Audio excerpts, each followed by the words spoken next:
Hello students, हम पढ़ रहे हैं सीरीज़ का third chapter why do we need parliament. अब आज हम पढ़ेंगे पेज नंबर 34 पर। ये पिक्स बनी हुई है हमारी पार्लियामेंट की। ठीक है, ये बाहर से दिख रही है, अंदर से इस प्रकार से होती है। आपने टीवी पर भी देखा होगा कई बार। यहाँ पर 3 पॉइंट्स दिए गए हैं, इनको ध्यान में रखना बहुत ही ज़रूरी है। इनको मैं करवा देती हूँ अभी आपको। फर्स्ट पॉइंट है द पार्लियामेंट ऑफ इंडिया, जिसको कि संसद भी कहा जाता है, ठीक है, is the supreme law making institution. ये सुप्रीम लॉ मेकिंग इंस्टीट्यूशन है पार्लियामेंट, सबसे बड़ा इंस्टीट्यूशन। यहीं पर सभी लॉ जो है वो बनाए जाते हैं। इट हैज़ 2 हाउसेज, और इसके 2 हाउस बताए हैं। एक तो क्या है, राज्यसभा, और दूसरा कौन सा है, लोकसभा। ठीक है, ये मोस्ट इंपॉर्टेंट पॉइंट्स हैं, इनको लर्न करना बहुत ही ज़रूरी है। सेकंड को क्या है, राज्यसभा। राज्यसभा को इंग्लिश में कहते हैं काउंसिल ऑफ स्टेट्स। ठीक है, with a total strength of 245 members. अब इसके मेंबर्स कितने होते हैं राज्यसभा के, 245। Is chaired by the vice president of India. कौन चेयर करता है इसे, कौन हेड होता है इसके, अध्यक्ष कौन होते हैं इसके, वाइस प्रेसिडेंट जो है हमारे इंडिया के, वो राज्यसभा के मुख्य अध्यक्ष होते हैं, चेयर करते हैं, इसे चेयर करते हैं। अब लोकसभा, थर्ड पॉइंट, जिसे कि हाउस ऑफ पीपल भी कहा गया है, with the total membership of 545। अब इसके टोटल मेंबर कितने होते हैं, 545।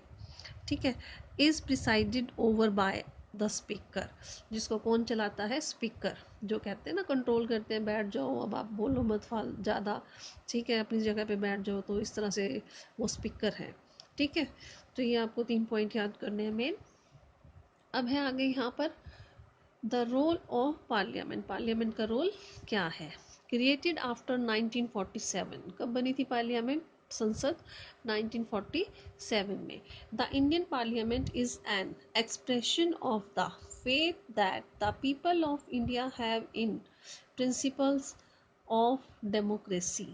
1947 के बाद, जब 1947 में जब इंडियन पार्लियामेंट बनी है, क्या बताती है, लोगों का जो विश्वास है, किस चीज़ में विश्वास है, डेमोक्रेसी के अंदर, उस चीज़ को पार्लियामेंट दर्शाती है।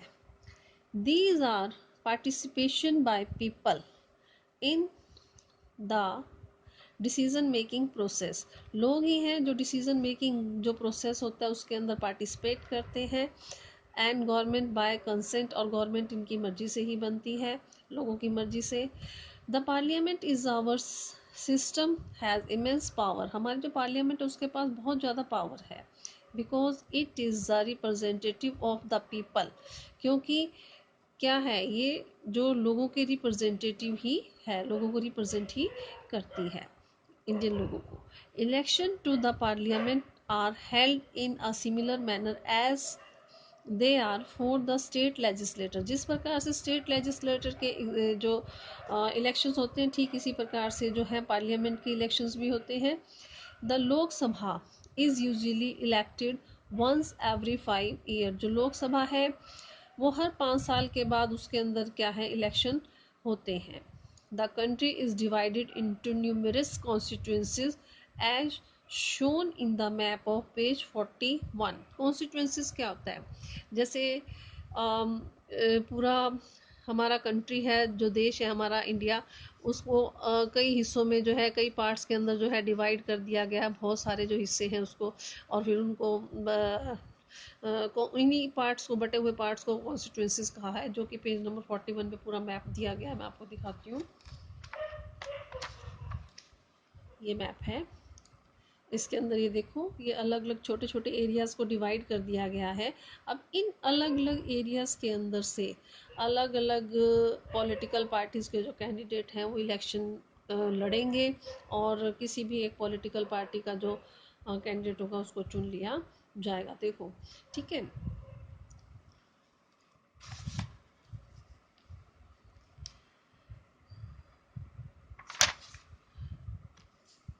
Each of these constituencies elects 1 person to the parliament. इन सभी कॉन्स्टिट्यूंसीज से, अब कॉन्स्टिट्यूंसीज आपको पता लग गया क्या है, जो एरिया को डिवाइड किया जाता है, जहाँ से किसी कैंडिडेट को चुना जाता है, एक कैंडिडेट को तो वहाँ से क्या है, हर कॉन्स्टिट्यूंसी से एक व्यक्ति को पार्लियामेंट के लिए चुना जाता है।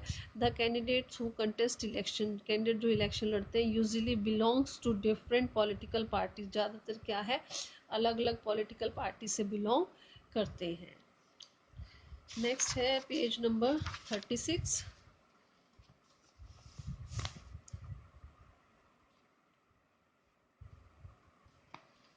Once elected this candidate became members of parliament और एमपी। जब एक बार इन ये जो कैंडिडेट है इनको चुन लिया जाता है तो ये एमपीज बन जाते हैं। तो एमपीज की फुल फॉर्म क्या है, member of parliament. These MPs together make up the parliament, और ये एमपीज मिलकर क्या है पार्लियामेंट बनाते हैं। Once elections to the parliament have taken place, जब एक बार इलेक्शन हो जाते हैं पार्लियामेंट के, the parliament need to perform the following function. तो पार्लियामेंट को जो ये काम दिए गए ना नीचे, ये काम करने होते हैं। तो अब ए पढ़ते हैं पहले। पार्लियामेंट का पहला काम क्या है, to select the national government. सबसे पहले नेशनल गवर्नमेंट जो पूरे देश की गवर्नमेंट होती है उसको सिलेक्ट करना, पहला काम पार्लियामेंट का ये है। The parliament in the India consist of the president. The parliament जो है इंडिया की उसमें कौन कौन होता है, प्रेजिडेंट, ठीक है, the Rajya Sabha and the Lok Sabha, ये तीन होते हैं यहाँ पार्लियामेंट में इंडिया में। After the Lok Sabha election, Lok Sabha के इलेक्शन के बाद a list is prepared showing how many MPs belong to each political party. एक लिस्ट बनाई जाती है जिसके अंदर बताया जाता है कि कितने एमपीज किस पॉलिटिकल पार्टी के हैं। For a political party to form the government, अब किसी भी पॉलिटिकल पार्टी के लिए गवर्नमेंट बनाने के लिए they must have the majority of elected MPs. तो मेजोरिटी में होना पड़ता है इन इलेक्टेड एमपीज को, ठीक है। माइनॉरिटी वालों का कम, जो किसी पॉलिटिकल पार्टी के कम है तो उनको नहीं चुना जाता।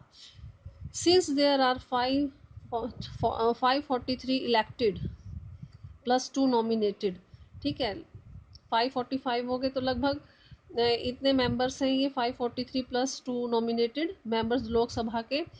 To have a majority party should have at least half of the number. अब मेजोरिटी के लिए कि लगभग कितने हाफ मेंबर्स चाहिए होते हैं, कितने 272 मेंबर्स चाहिए, ठीक है, या इससे ज़्यादा, कम से कम इतने चाहिए और इससे ज़्यादा चाहिए।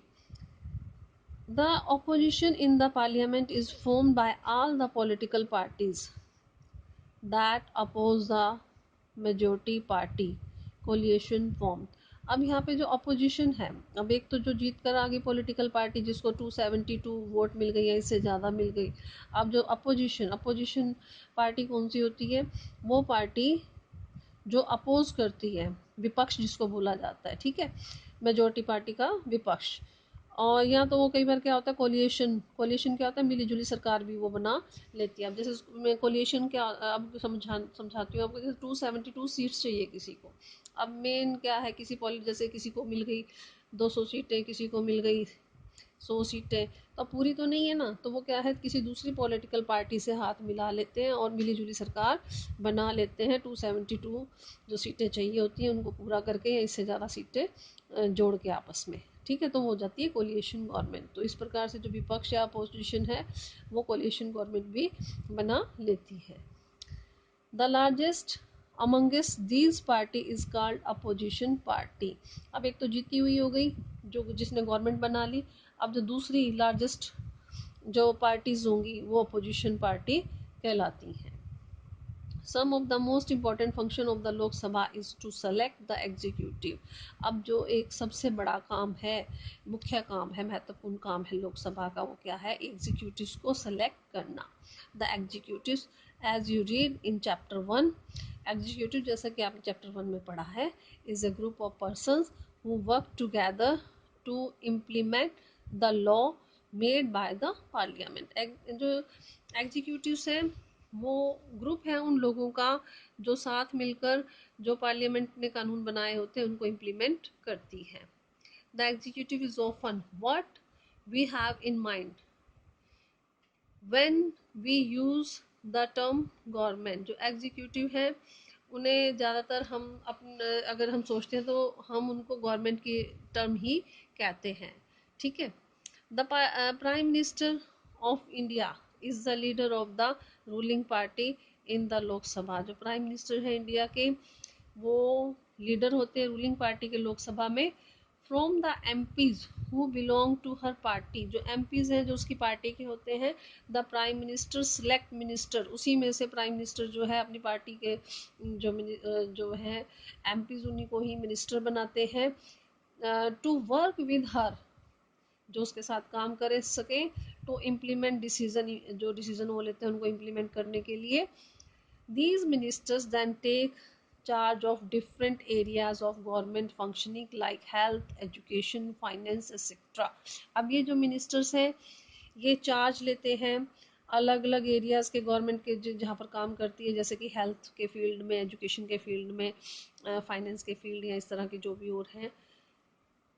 Oftentimes, in the recent past, it has been difficult for a single political party to get the majority that is required to form the government. पीछे कुछ समय से क्या कह रहे हैं कि ये बहुत ही मुश्किल हो गया है किसी भी एक पॉलिटिकल पार्टी को मेजोरिटी मिलना जो कि गवर्नमेंट बनाने के लिए ज़रूरत होती है। They then join together with different political parties, वो इसके बाद क्या करते हैं, जुड़ जाते हैं और दूसरी पॉलिटिकल पार्टीज़ के साथ, who are interested in similar, जो सेम इसी तरह से चाहती हैं सत्ता में आना या गवर्नमेंट बनाना, concern to form what no as a coalition government. अब इसे क्या कहा जाता है, कोलिएशन गवर्नमेंट कहा जाता है। ठीक है, जब दो अलग अलग पॉलिटिकल पार्टीज मिल जाती हैं, हाथ मिला लेती हैं आपस में, तो और मिलजुल कर सरकार बनाती हैं, उसे कोलिएशन गवर्नमेंट कहा जाता है। Next page number 37। The Rajya Sabha functions primarily as the representative of the state of India in the parliament। अब जो राज्यसभा है ये काम करती है रिप्रेजेंटेटिव्स के तौर पर स्टेट के इंडिया के अंदर पार्लियामेंट में। The Rajya Sabha can also initiate legislation and a bill required to pass through the Rajya Sabha in order to become a law। अब जो राज्यसभा है ये जितने भी बिल हैं उनको पास करती है वहाँ पर राज्यसभा के अंदर, जो बाद में क्या है कानून बन जाते हैं। कानून बनाने के लिए it therefore has an important role of reviewing and altering the law initiated by the Lok Sabha. जो लोकसभा के द्वारा जो भी कानून बनाए जाते हैं उनमें जो भी चेंजेस बदलाव लाने हैं वो इनके अंदर लेकर आती हैं जो भी ज़रूरत होती है। The members of the Rajya Sabha are elected by the elected members of legislative assembly. जो राज्यसभा के जो मेंबर्स हैं उनको कैसे इलेक्टेड किया जाता है, जो लेजिस्लेटिव असेंबली के मेंबर्स हैं जो अलग अलग स्टेट्स के होते हैं उनके द्वारा। There are 233 elected members plus 12 members nominated by the president. यहाँ पर 233 तो इलेक्टेड मेंबर्स होते हैं और 12 मेंबर ऐसे होते हैं जिसको कि प्रेसिडेंट के द्वारा नॉमिनेट किया जाता है। आज इतना ही पढ़ेंगे और यहाँ तक अगर कोई प्रॉब्लम हो तो मुझसे पूछ लेना।